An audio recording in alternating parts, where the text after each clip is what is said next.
Paul Miller and Prem James in India did some very creative work in the mid-90s, setting up a partnership among the Bojpuri people in Bihar province of northern India.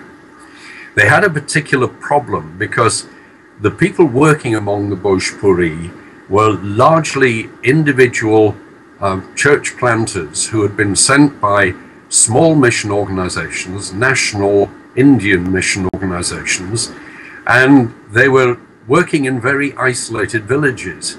To visit them all would have taken a huge amount of traveling and an absolutely impossible amount of time, and the possibility of setting up some kind of connection just seemed very difficult indeed.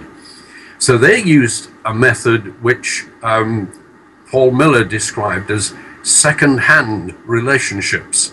Second-hand not in the sense that they are substandard, but second-hand in the fact that they're one step removed from the face-to-face personal connection.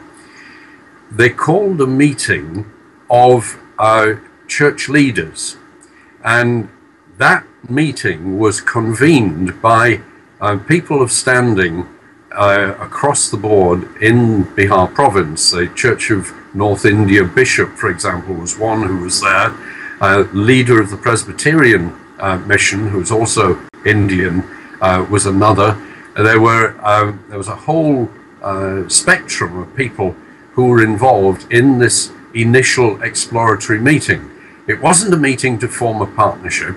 It was a meeting to explore whether there was any value in seeking to form a partnership.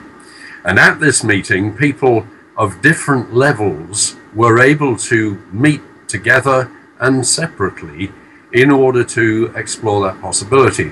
The high-level denomination leaders talked about the big strategic issues.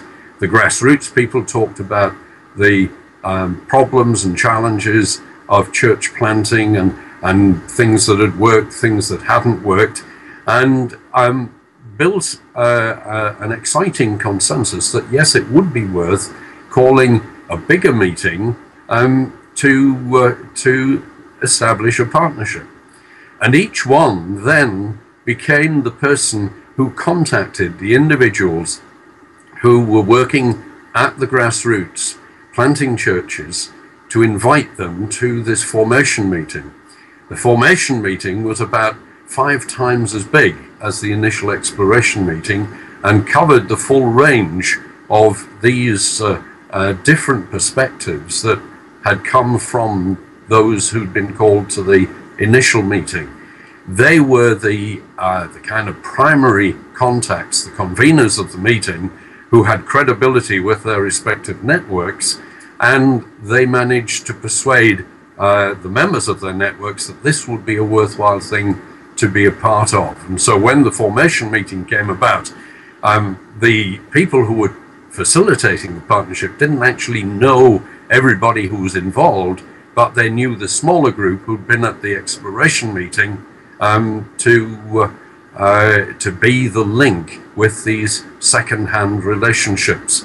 And the Bojpuri Partnership was formed, became very effective, and so far as I know, is still operating in North India.